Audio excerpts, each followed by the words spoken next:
Hey, welcome back to the channel. Today we're going to open up a few packs of the 2020 Donruss baseball that I picked up at the Dollar Tree. These have the special yellow parallels in them. I've got 6 packs that I want to open today in honor of Al Kaline, who I'm sure most people have heard by now passed away yesterday at the age of 85. Al Kaline was a player that I honestly don't know too much about other than what I've read, just because I wasn't born whenever he was in his heyday or even when he played at all. But he was one of the better people to sign cards through the mail, and I actually purchased this card at a card show with the purpose of sending it to him to get him to sign it. And I did that within, I don't know, the last 6 months, I think, probably November, December. I found this card at a card show, I think in October. I sent it off to him with like $5. He returned it back, signed it. And this is one of his last cards that was made. This is 1974 Topps. I believe he played one more year after this, because you can see down at the bottom here. On this card, his hit total is at 2,861, and I believe he played 1 or 2 more years and ended up with just a little bit over 3,000 hits. And then once he got over 3,000 hits, he retired. He retired with also 399 home runs, and was one short of 400, obviously, but he actually had a 400th home run that got kind of erased from the record books when a rain delay wiped all the stats out from one game. So Al Kaline, from everything that I read, because I wanted to look up a little bit on him yesterday, was an absolute class act. Probably the face of the franchise for the Tigers for the last, 50, 60 years, because he was in broadcasting and worked in the front office after his playing days. In case you're a younger fan or someone who just didn't know a lot about Al Kaline, some of the stuff that I looked up yesterday: he was drafted straight out of high school. The day after he graduated high school, he was drafted by the Tigers, did not play a single day in the minor leagues, went straight to the major leagues.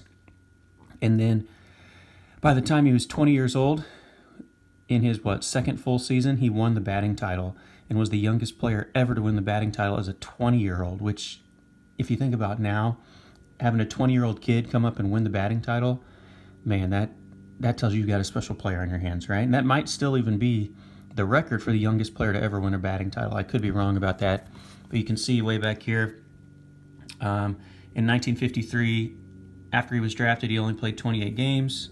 That was his 18-year-old season. And then here it was, 1955. He hit 340 as a 20-year-old. And this card doesn't show his stats, but he had more walks than strikeouts, which was much more prevalent back then than is in today's game. He was a multiple-time Gold Glove winner, one of the best defensive right fielders in all time. Him and Roberto Clemente were kind of the top of their class whenever they were both playing. Won a World Series one year, a year that he had broken his arm. And when he got back healthy, he told the manager not to put him in the lineup, just because the other guys who had been filling in for him had been doing such a good job. But the manager didn't listen to him and put him in the lineup anyway, and it turned out to be an awesome move, because he ended up hitting over 350, I think, in the World Series, helped defeat the Cardinals in 7 games. And so Al Kaline was a special player, and it sounded like an even special person. He turned down a pay raise one year because he didn't feel like he deserved it.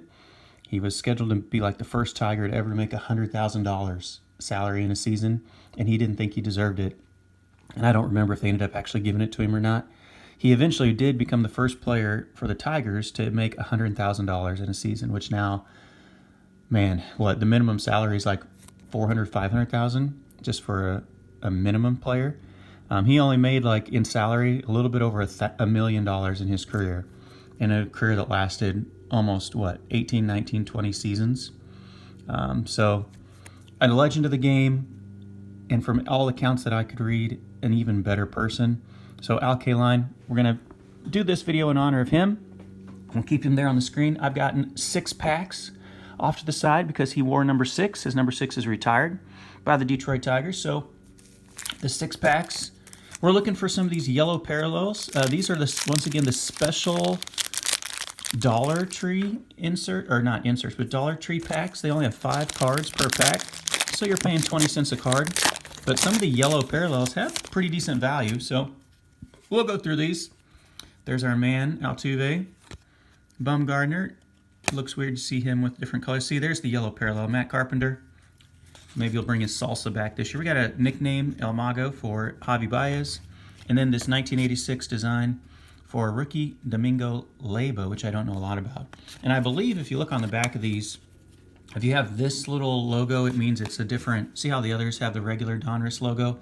And this red, I think, means you've got some type of short print or variation, which this is obviously the nickname variation.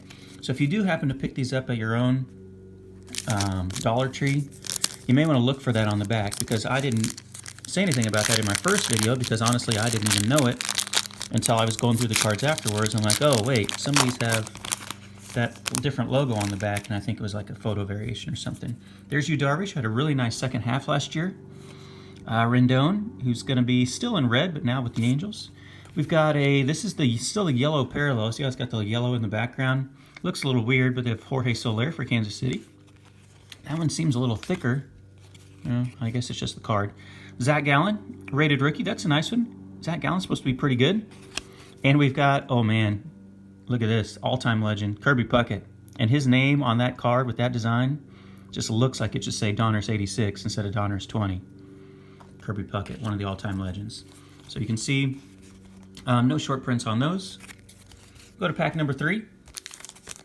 I still don't have really too many big name rookies out of this. I opened a few packs on my channel the other day, and I didn't get the Yordan Alvarez, who's the cover athlete here. I didn't get the Luis Robert, excuse me, who is in this set, or any of the other big rookies, Lux or any of those guys. There's Trey Turner for your World Series champions. Charlie Blackmon, Chuck Nasty. Oh, we've got a yellow Adbert Alzolay for the Cubs. The yellow 1986 parallel. Okay, that's pretty cool. Oh, we've got another. There's a repeat of the Javi Baez nickname, El Mago. And we have Brandon Lau for Tampa. So you can see the Javi has that different logo. We're halfway through. So like I said, guys, if you are stuck at home, you don't really have many places to go in your town with the coronavirus keeping you kind of in place, and you have a local Dollar Tree, you may want to check these out for $1 a piece. Not a bad way to spend just a tiny bit of money and possibly get something pretty nice.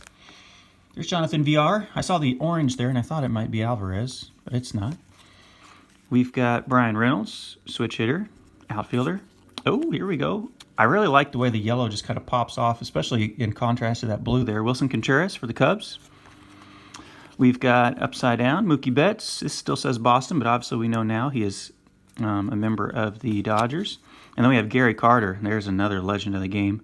Another rest in peace, Gary Carter, who was a Hall of Famer, is a Hall of Famer, and then passed away a couple years ago.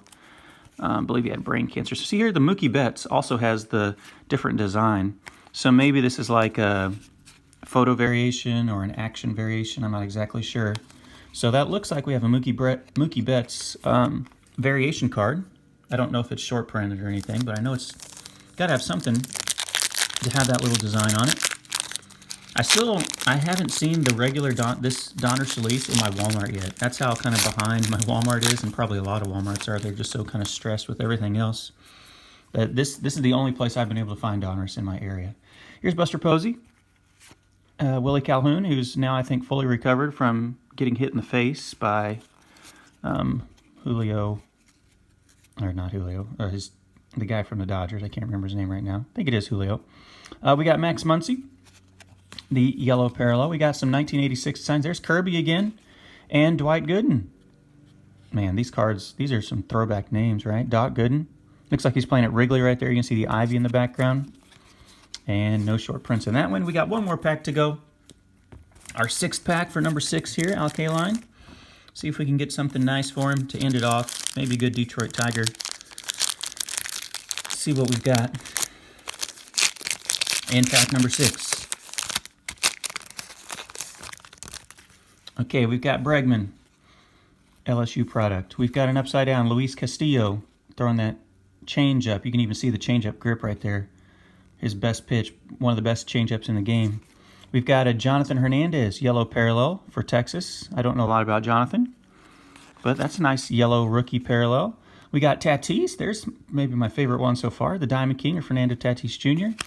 And then we got Rafi Devers. So you can see on the back there, none of those are short printed, but that's about what you can expect. There's really not going to be any of the other crazy variations and parallels that you would get in a regular Donruss release. These are basically your base cards with these yellow parallels.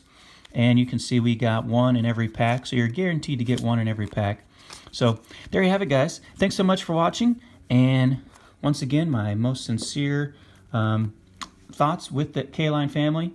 And if you guys haven't looked up a lot about Al Kaline, I think it would be worth your time, because he seemed like an amazing person and a legend of the game, a true Hall of Famer, and a great ambassador for the sport of baseball. So thank you so much. Rest in peace to Al Kaline, and I'll catch you guys in the next one.